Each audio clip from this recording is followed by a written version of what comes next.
Hola, te aviso que hoy me voy a poner en modo científico.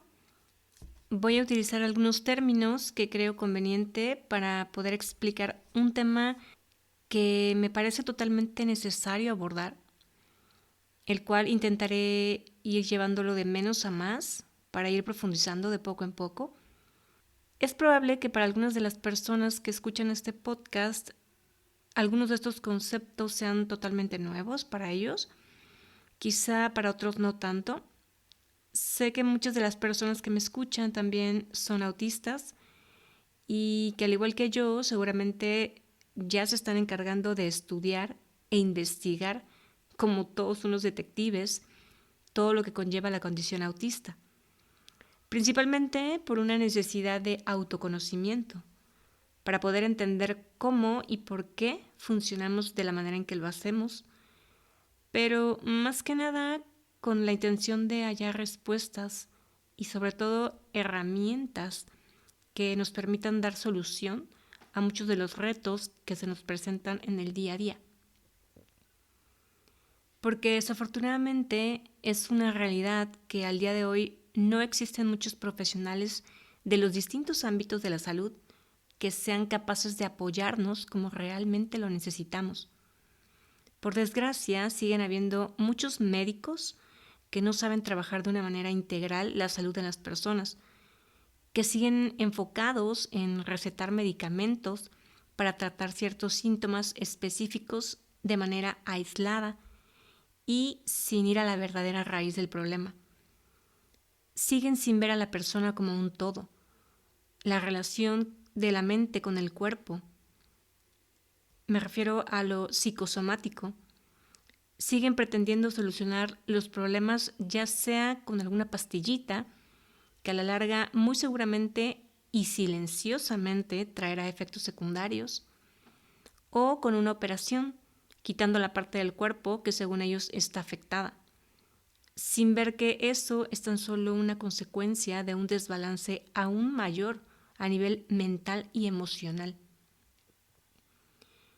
Y por otra parte, los profesionales de la salud mental, muchos de ellos siguen enfocándose simplemente en querer modificar o corregir conductas, lo que se conoce como terapia cognitivo-conductual, nuevamente dejando de ver a la persona como un ser integral, es decir, sin considerar el cuerpo físico, sin darse cuenta de que toda conducta tiene siempre su origen a nivel del pensamiento y que nuestros pensamientos a su vez son los que dan pie a nuestras emociones y que esas emociones no se expresan a través de la mente, de los procesos cognitivos, sino a través del cuerpo, ya que es ahí donde impactan y donde la gran mayoría de las veces se quedan atrapadas.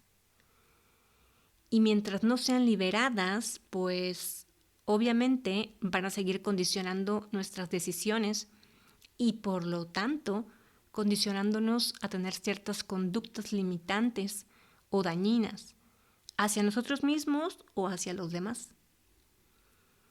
Entonces, si los médicos alópatas se enfocan solo en el cuerpo y los psicólogos se enfocan solo en los procesos mentales y ninguno atiende ambas partes de manera conjunta, el problema seguirá latente.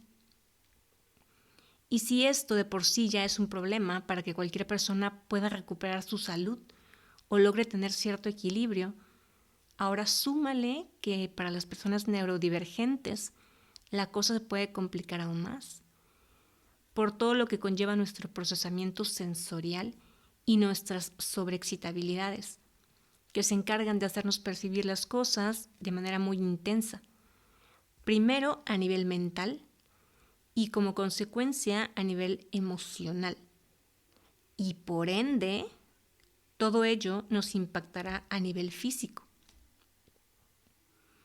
En este episodio me interesa dejar claro la relación que existe entre nuestros pensamientos, nuestras creencias, nuestras emociones, nuestras sensaciones físicas y nuestra percepción de las cosas, trayendo como resultado la manera en cómo nos comportamos y cómo nos relacionamos entre nosotros. Espero, en este episodio, poder brindar una perspectiva mucho más amplia con respecto al comportamiento autista, para que todos aquellos que viven o conviven con una persona autista puedan desarrollar aún más su nivel de empatía y conciencia con respecto a todo lo que conlleva ser una persona neurodivergente.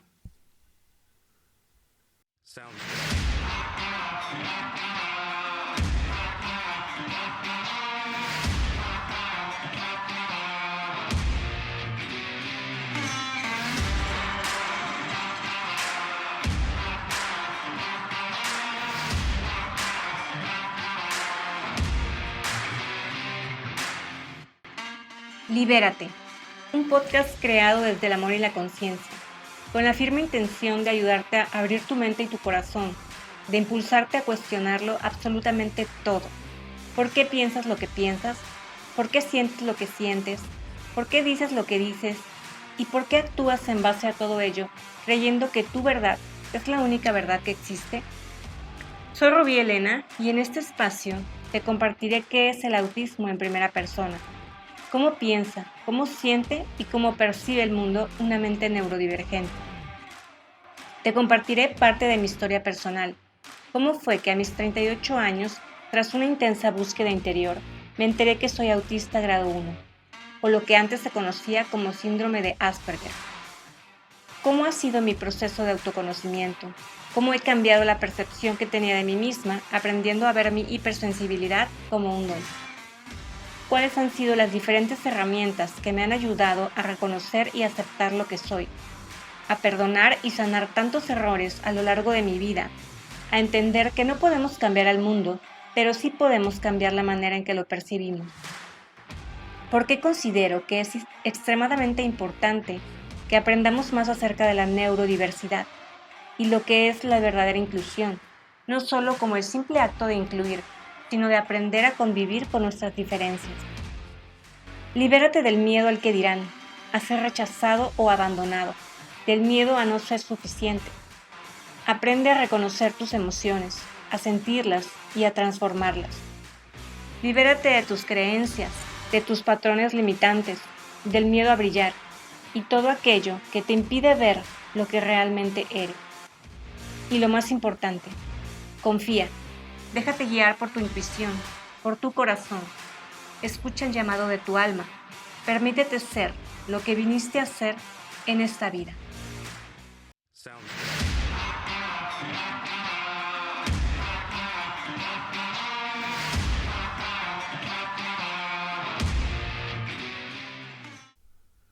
Entrando de lleno en el tema, quisiera comenzar explicando qué es la neurocepción.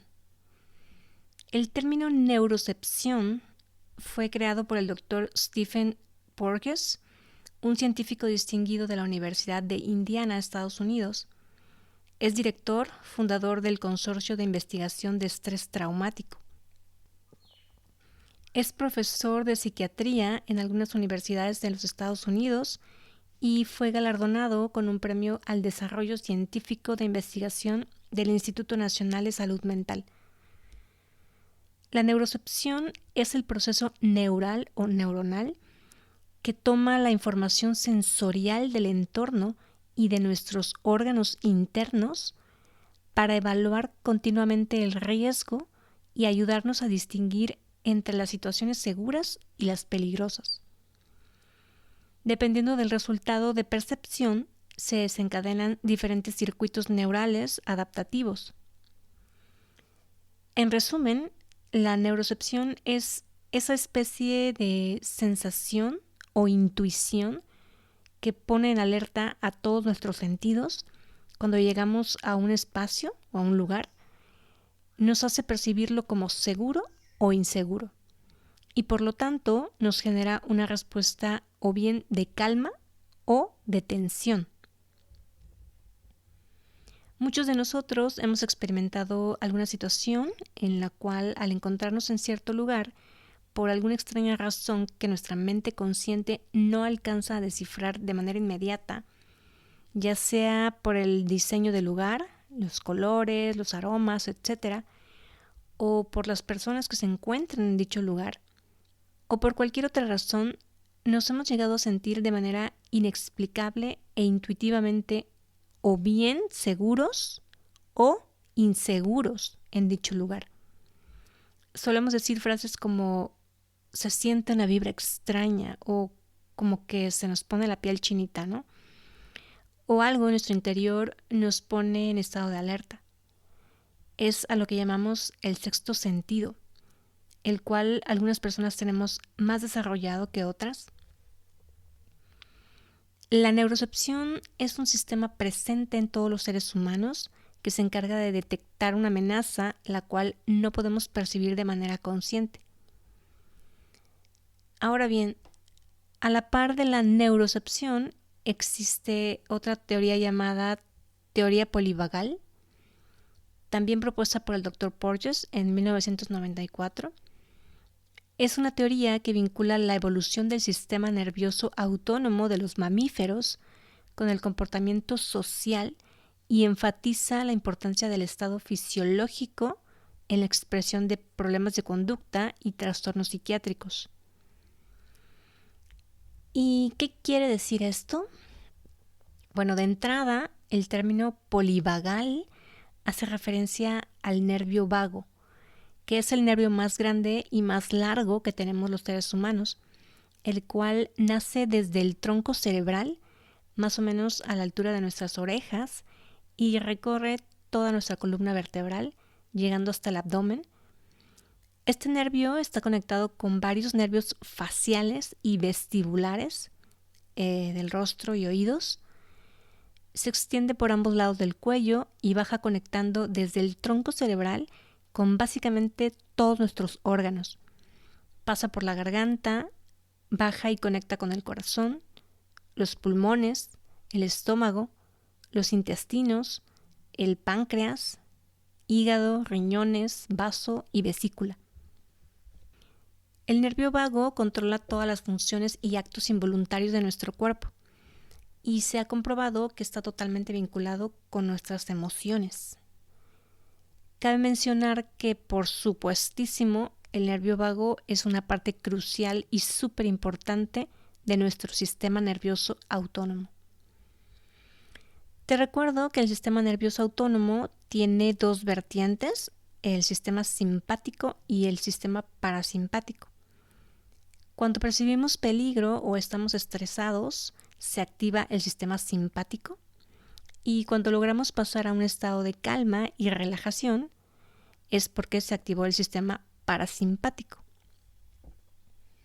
Y como lo mencionaba anteriormente, nuestro sistema nervioso está totalmente vinculado con la manera en que nos comportamos socialmente, en la manera en cómo nos relacionamos con otras personas. Si nuestra neurocepción nos hace percibir el entorno como seguro, podremos desempeñarnos y relacionarnos adecuadamente. En cambio, si percibimos el entorno estresante o desafiante, mostraremos una actitud a la defensiva. Estaremos en estado de hiperalerta. O también pudiera ser que nuestra percepción de ese peligro nos lleve a tener comportamientos de sumisión, de complacencia hacia otros, o nos lleve a paralizarnos y a que no podamos hablar, opinar o tomar decisiones. Todo lo que se conoce como mecanismo de autoprotección, lucha, huida, congelamiento, disociación, sumisión, complacencia. Esta teoría polivagal, por supuesto, está totalmente relacionada con el tema del trauma, dado que toda experiencia traumática tiene un impacto severo en el cuerpo, específicamente en el sistema nervioso. Todas las experiencias difíciles que hemos tenido a lo largo de nuestra vida, las cuales no pudimos o no hemos podido procesar emocionalmente, han ido creando un impacto en nuestro sistema nervioso. Y el cúmulo de todas esas experiencias, sumándole las que seguimos experimentando en nuestro día a día, pueden llegar a generarnos niveles altos de estrés, lo que se conoce como estrés postraumático o estrés crónico también. Y todo eso impacta en nuestro sistema nervioso, digamos que afecta también nuestra capacidad de neurocepción, a tal grado que comenzamos a percibir nuestro entorno de manera amenazante todo el tiempo. Estamos en un estado de hiperalerta continua y con una actitud a la defensiva. Y normalmente lo hacemos de manera inconsciente. Y considerando que el 80 o 90% de nuestros pensamientos ocurren desde la parte inconsciente o subconsciente, y que dichos pensamientos inconscientes pertenecen a niveles primitivos de reacción, es decir, que muchas de las conductas que tenemos los seres humanos en gran mayoría suelen ocurrir de manera reactiva casi todo el tiempo. Y si tomamos en cuenta todos los pensamientos o creencias negativas que han ido impactando nuestro sistema nervioso, estresándolo cada vez más, ¿qué podemos esperar ver en nuestras relaciones interpersonales? Muchas personas creen que su comportamiento lo realizan de manera consciente, cuando la realidad es que no es así. Y no se dan cuenta porque están todo el tiempo atentos hacia lo que ocurre afuera, atentos a las noticias, a los chismes, a lo que está pasando en casa del vecino, a lo que están viendo en Netflix, etc. No se observan a sí mismos, no desarrollan la suficiente capacidad introspectiva para analizar lo que piensan, lo que dicen, lo que hacen, lo que sienten. Y la consecuencia de todo ello es conflicto. Conflicto en sus relaciones de pareja, conflicto en sus relaciones laborales, familiares, etc. Y cuando hay conflicto y no hay toma de conciencia y no hay madurez emocional, surge la violencia. Por supuesto, para poder tomar mayor conciencia de nuestros pensamientos, de nuestro comportamiento y de nuestras reacciones inconscientes, necesitamos entrenar la mente. Pero no solo eso, necesitamos también desintoxicar el cuerpo, purgarlo de tantas emociones reprimidas y contenidas. Ahora bien, recapitulando un poco sobre lo que es la neurocepción, ya dijimos que es esa sensación inexplicable de si nos sentimos seguros o no, a lo cual podríamos llamarle sexto sentido. Básicamente es el proceso mediante el cual nuestros cableados o circuitos neuronales diferencian entre si una situación o una persona es peligrosa o amenazante para nosotros, o si por el contrario podemos sentirnos seguros en dicho lugar o en compañía de esa persona sin poner en marcha estrategias defensivas.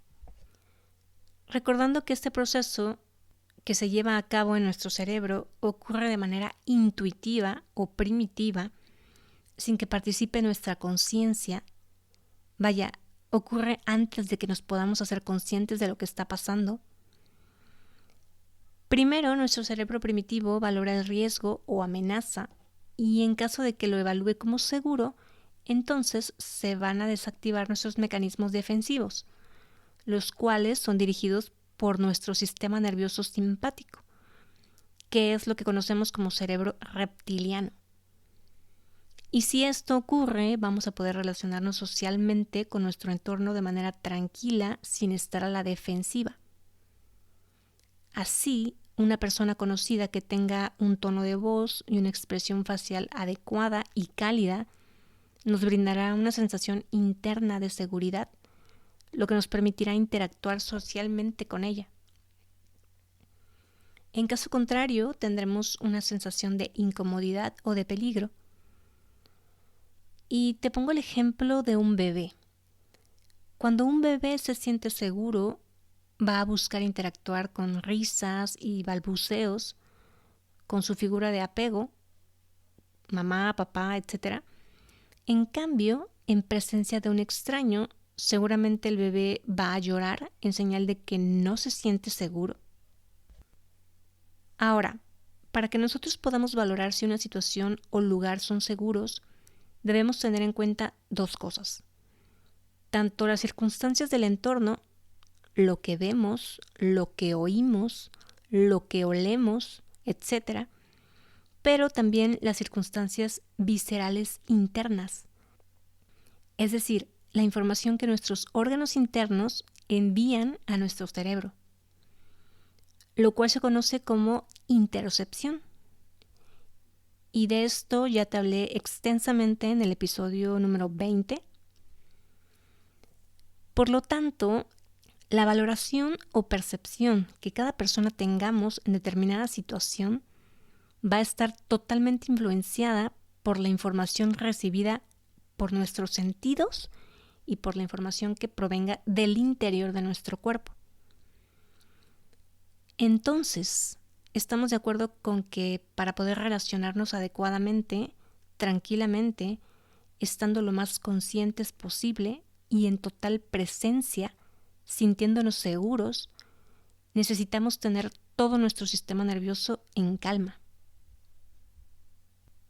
Quiero explicarte cómo es que una persona, niño o adulto, neurodivergente, experimenta el día a día a través de sus sentidos internos y externos. Enfocándome mucho más en las personas que somos hipersensibles sensorialmente y que por lo tanto percibimos la vida con sobreexcitabilidad, lo cual básicamente significa que experimentamos nuestra experiencia humana con mucha intensidad. Aunque cabe mencionar que pueden existir personas que sean tanto hipersensibles como hiposensibles a la vez, porque no todos los sentidos se ven afectados de la misma manera, lo cual puede obviamente conllevar un desorden de integración sensorial muy fuerte. Te recuerdo que el neurodesarrollo en las personas neurodivergentes se considera como atípico, lo cual básicamente significa que nuestro sistema nervioso, el cual comprende el nervio vago, el cual a su vez ya vimos que está vinculado con todos los órganos internos, es mucho más delicado que en el resto de las personas. Y eso es lo que nos convierte en personas hipersensibles cuando se trata de percibir nuestro entorno, lo cual normalmente afecta nuestra neurocepción y nos lleva a permanecer en estado de alerta, vigilancia y a la defensiva. Nuestra hipersensibilidad, tanto por la parte sensorial externa, oído, vista, olfato, gusto, tacto, como también la parte sensorial interna, el sistema vestibular u oído interno, el cual modula el equilibrio, y las sensaciones viscerales de todos nuestros órganos. Pero no solo la hipersensibilidad se mide en términos sensoriales, también solemos ser hipersensibles emocionalmente, y cuando hablo de emociones, no solo quiere decir que seamos muy llorones, sino que podemos sentir otras emociones como la rabia, la impotencia, la frustración de manera muy intensa, lo que se conoce como sobreexcitabilidad emocional. Y peor aún, si se hace presente en nosotros la lexitimia, resulta aún más intenso experimentar nuestras emociones con tanta intensidad y no poder o no saber cómo expresarlas. Y sobre todo si no nos sentimos en un espacio totalmente seguro para hacerlo o intentar hacerlo. Ahí entra en juego la neurocepción. Y si escuchaste los episodios número 31 y 39, donde hablo de las sobreexcitabilidades, recordarás que también somos hipersensibles intelectual e imaginativamente, sin hacer a un lado también la sobreexcitabilidad psicomotora.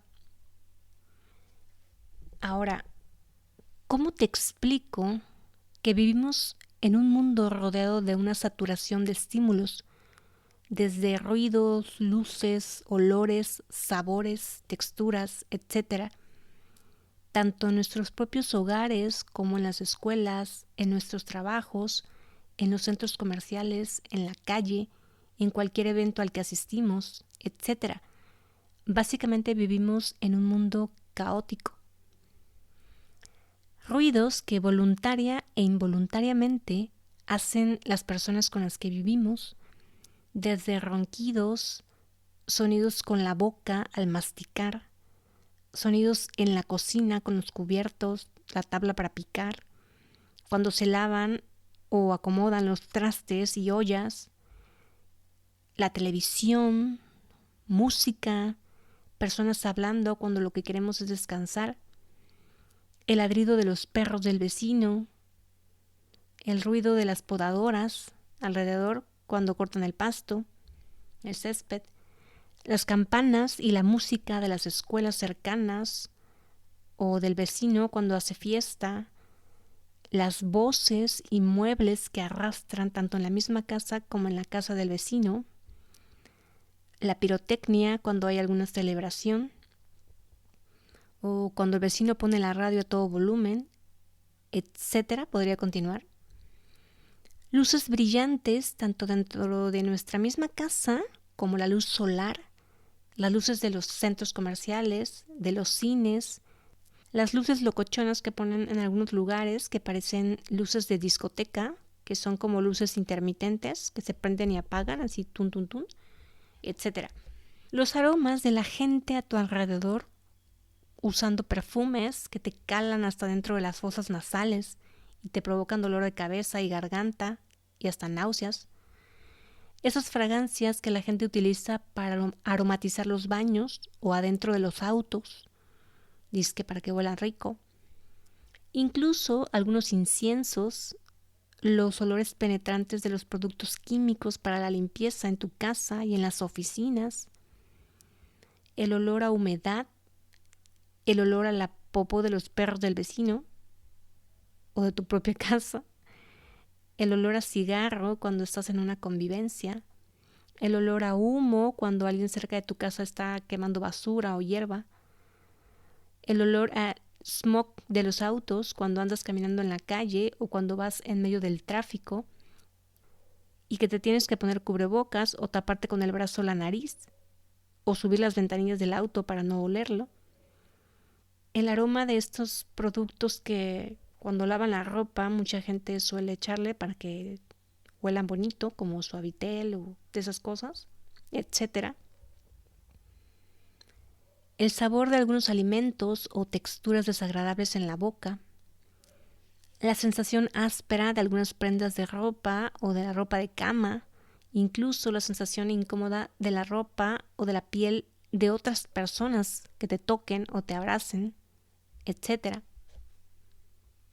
Todo eso que acabo de mencionar son estímulos que pueden llegar a afectar la percepción sensorial de una persona neurodivergente con tal intensidad que pueden provocarle una desregulación de su sistema nervioso. El tema es que este tipo de cosas no ocurren solo de vez en cuando, sino que la mayoría de nosotros tenemos que convivir con ello de manera frecuente, provocándonos un desorden de integración sensorial crónico, del cual no es sencillo recuperarse. Yo misma aún no he podido hacerlo. Y algo importante a mencionar aquí es que cuando tu sistema nervioso se ha visto impactado desde temprana edad, tanto por estímulos sensoriales como por experiencias traumáticas que por obvias razones también te generan estrés, pues vas a estar, por un lado, más vulnerable a que tu sistema inmune disminuya sus defensas y surjan distintos problemas de salud, tanto a nivel cognitivo, depresiones, ataques de pánico, fobias, miedo, neurosis, etcétera, como a nivel físico también, por una excesiva inflamación, problemas cardiovasculares, disfunción renal, tensión alta, sobrepeso, problemas respiratorios, problemas digestivos, hormonales, alergias, hipersensibilidad a los alimentos, fibromialgia, etcétera. Pero también sucederá algo que a mí personalmente me ocurrió, que todos esos impactos llegan a sobrecargar tanto el sistema nervioso que de ser sensible pasas a ser hiper sensible. y tu sistema nervioso ahora estará en un estado de hiperalerta, provocando que ahora percibas todos los estímulos sensoriales con mucha mayor intensidad. Por ejemplo, retomando el tema de la hipersensibilidad auditiva, el oído medio, el cual ya vimos que está enervado con el nervio vago, al estar este último estresado y tenso, eso a su vez va a hacer que los músculos del oído también se tensen y se contraigan, y que la persona no sea capaz de regular las frecuencias de los sonidos. Y este estado de hipersensibilidad va a provocar que las frecuencias más altas se amplifiquen y las más bajas se reduzcan. Cuando una persona es hipersensible auditivamente y el entorno en el que se encuentra tiene ruidos, sonidos molestos o desagradables, esa persona no va a estar en un estado de calma, dispuesto a relacionarse con otras personas, con una escucha atenta, ni en un estado óptimo como para tener una conversación y disfrutarla. Se va a encontrar en un estado de estrés e hiperalerta y va a querer salir de ahí lo más pronto posible. Es decir, su neurocepción va a estar detectando el entorno como peligroso o amenazante. Aunque es verdad que muchos de nosotros, por un tema de miedo, básicamente, miedo a ser juzgados, criticados o excluidos, muchas veces elegimos aguantar a pesar de que nos estemos sintiendo afectados.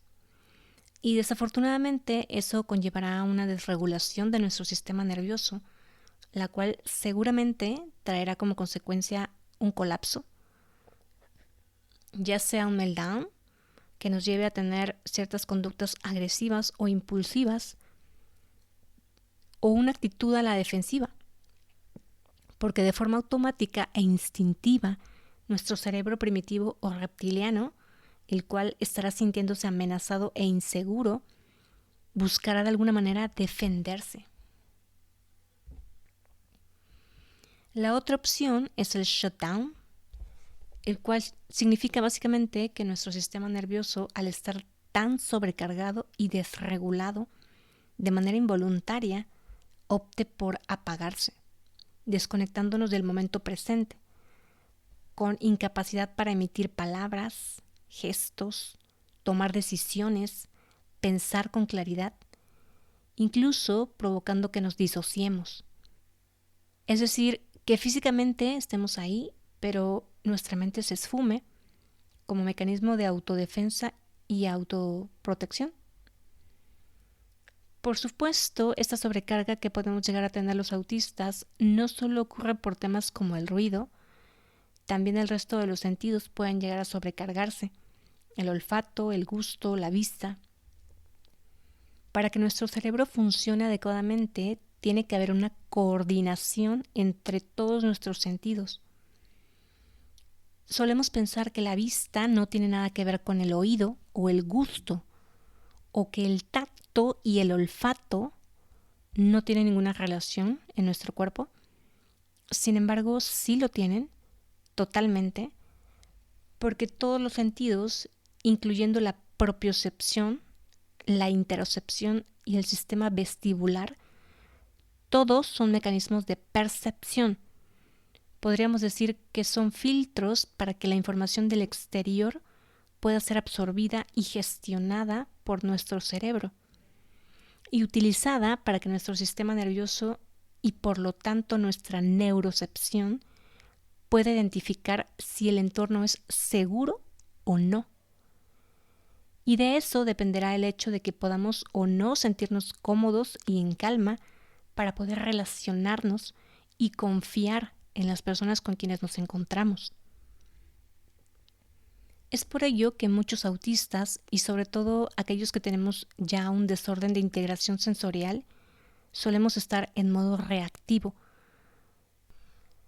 No lo digo como justificación, ni con sentido de victimización, sin embargo, sí con la intención de generar empatía y comprensión y hacer notar la necesidad de apoyo por parte del entorno. Cuando se habla de niveles o grados dentro del espectro del autismo, se suele creer que los autistas que hablamos y que tenemos una capacidad intelectual promedio o alta no necesitamos de muchos apoyos, y al no haberlos, temas tan importantes como estos, referentes al procesamiento sensorial, pueden llegar a incapacitarnos o a generar algún trastorno de la salud mental, como la depresión o un trastorno de ansiedad generalizada o un trastorno bipolar u obsesivo compulsivo, incluso un trastorno de la conducta alimentaria como bulimia, anorexia, atracones de comida, etc., llevándonos al aislamiento, al abuso de sustancias, a la promiscuidad, a las autolesiones o al suicidio. Una conducta aparentemente disruptiva tiene muchos porqués. No surge solo porque sí. Y esto es algo que la sociedad necesita entender, porque no se trata de mandarnos a terapia, ni terapia psicológica, ni ningún tipo de terapia que consista en corregir nuestras conductas o de darnos medicamentos para mantenernos anestesiados, dopados. Se trata de aprender a respetar la neurodiversidad, de crear espacios amables para todos, todas y todes. Se valen, por supuesto, las terapias que apoyen a la integración sensorial, pero no aquellas que te obliguen a exponerte a estímulos que es obvio que te molestan o te hacen daño, que lo único que hacen es desregularte aún más. El problema es que todo este tema de la desregulación del sistema nervioso, ya sea por una percepción sensorial o cognitiva, no es visible o perceptible por otras personas, más que por quien lo experimenta en carne propia. Y sí, escuchaste bien, nuestra percepción cognitiva también nos puede causar desregulación. Nuestra sobreexcitabilidad intelectual e imaginativa, que nos hace percibir nuestros procesos mentales y a su vez emocionales con intensidad. Eso muchas veces puede provocar que algunas conversaciones o discusiones nos generen un impacto en nuestro sistema nervioso, no por nuestros procesos mentales en sí, sino por las emociones intensas que surgen cuando experimentamos un conflicto interno, debido a que nuestra manera de pensar y de reflexionar las cosas usualmente suele ser distinta a la manera de pensar que tienen otras personas. Y ese desborde emocional, independientemente de que lo externemos o no, con mucha facilidad nos puede desregular también. Así que un sistema nervioso impactado por estímulos sensoriales y por emociones intensas se traduce en un sistema nervioso desregulado. Y esto es a lo que nos referimos los autistas cuando hablamos de desregulación. Solemos decir, estamos desregulados. Y no es otra cosa que cuando nuestro sistema nervioso está estresado, está colapsado. Y una persona con un sistema nervioso colapsado, si no recibe ayuda para regularlo, si no aprende técnicas de autorregulación, básicamente me atrevo a decir que no tiene un buen augurio. El pronóstico es caos, caos y más caos en su vida. O medicamentos psiquiátricos, aislamiento extremo y todas las consecuencias que puedan surgir debido a ello. Y por último, algo de lo que quiero hablar muy brevemente, porque esto da para otro episodio completo, es acerca de la teoría del apego, la cual está totalmente relacionada con la teoría polivagal, la cual subraya que nuestro sistema nervioso autónomo busca constantemente seguridad. Y para poder llegar a sentir esa seguridad, ya dijimos que nuestro mecanismo de neurocepción primero monitorea de manera inconsciente el entorno en el que nos encontramos y nos alerta de potenciales peligros, activando las defensas que sean necesarias con tal de buscar y hallar un equilibrio. Ya queda claro también que cuando nos sentimos seguros podemos desarrollar una adecuada conexión con los demás y generar vínculos sólidos y estables. El tema aquí es que esto va a depender de la manera en que hayamos crecido, el tipo de apego que hayamos tenido con nuestros cuidadores primarios. Considerando que si tuvimos un apego seguro hacia ellos, es decir, si nuestras necesidades fueron cubiertas adecuadamente, necesidades de cuidado, de protección, de alimentación, nuestras necesidades emocionales fueron atendidas, si todo eso fue correctamente cubierto en su momento, posteriormente eso será la base de la confianza que tendremos en nosotros mismos en nuestra vida. Será una condicionante que nos permita abordar de manera adecuada sucesos difíciles, dolorosos o traumáticos. Por el contrario, cuando un niño se siente inseguro o no confía en la consistencia de sus cuidadores, desarrollará un tipo de apego ambivalente, gracias al cual no sabrá ni qué esperar de ellos, es decir, vivirá con ansiedad, con angustia y con la duda y el temor de no saber si podrá contar con ellos. Y cuando un niño aprende que no puede contar con sus cuidadores, esto hace que de manera inconsciente evite vincularse mucho con ellos, con el temor de que esto le pueda llegar a causar más sufrimiento. Y cuando existe dicha mezcla entre ansiedad y evitación, el apego se vuelve desorganizado, es decir, rechaza el vínculo o reacciona de modo violento contra él.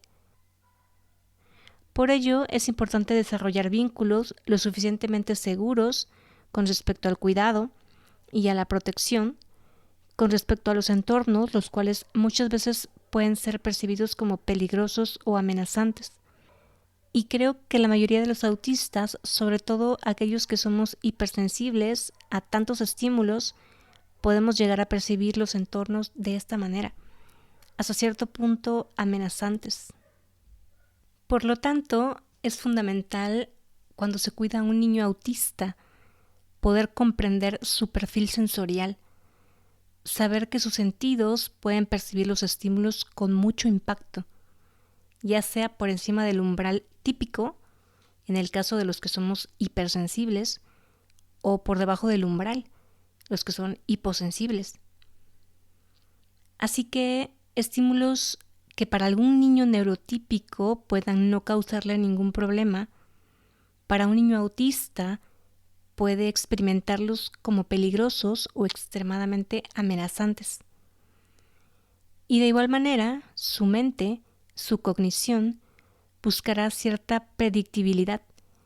Por lo tanto, algunos cambios que para otros puedan no afectarles en absoluto, para él pueda causarle mucha ansiedad.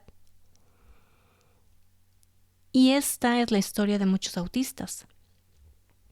Y desafortunadamente, esa reactividad que surge debido a todo ello, muchas veces suele ser mal interpretada y puede causar mucha incomprensión, porque el estar en un modo reactivo o a la defensiva constantemente se puede interpretar como que el niño es poco afectivo, que es muy frío o distante, y se le suele comparar creyendo que no es capaz de dar afecto, al menos no de la manera en que se espera que lo haga, y le puede causar mucha frustración y estrés, porque ¿a quién le gusta que le digan todo el tiempo que no sabe dar afecto?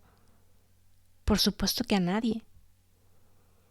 Como siempre digo, detrás de una conducta hay muchas cosas que no se están pudiendo ver. Por eso es importante aprender a observar y aprender acerca de lo que conlleva ser una persona neurodivergente. Y este mensaje es para los padres de niños neurodivergentes que escuchan este podcast. Si no conoces el perfil sensorial de tu hijo, si no conoces cómo es el procesamiento afectivo y el procesamiento cognitivo del autismo en general, pero sobre todo el de tu propio hijo, no vas a poder protegerlo de modo adecuado. Y por supuesto, no habrá la suficiente confianza entre ustedes. Y tampoco tendrá ese niño la suficiente confianza en sí mismo para salir a afrontar la vida. Por eso, ser ignorante en el tema del autismo no es justificación. Siempre hay maneras de hacer algo al respecto. Nunca es tarde para hacerlo. No existe una escuela para padres, ciertamente. Nadie es perfecto. No estamos pidiendo perfección, solo atención en el tema. La información está al alcance de todos.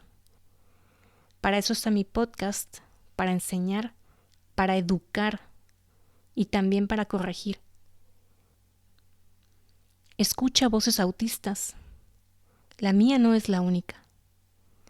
Habemos muchos compartiendo desde nuestra propia experiencia como adultos, para que las nuevas generaciones neurodivergentes no les toque igual. Y bueno, eso es todo por hoy. Recuerda seguirme en mis redes sociales, Facebook e Instagram. Me encuentras como @podcastlibérate. Si me escuchas a través de Spotify o Google Podcast, recuerda darle en seguirme y regalarme una calificación de 5 estrellas. Si me escuchas a través de YouTube, no olvides suscribirte y activar la campanita para que cada vez que salga un episodio nuevo te llegue la notificación. Me ayudarías mucho compartiendo mi contenido a más personas. En todas mis redes sociales encuentras la cuenta de correo en la que puedes apoyarme con una donación a través de PayPal. Te lo agradecería muchísimo. Gracias nuevamente por escucharme. Soy Robbie Elena y hasta el próximo episodio. Chao.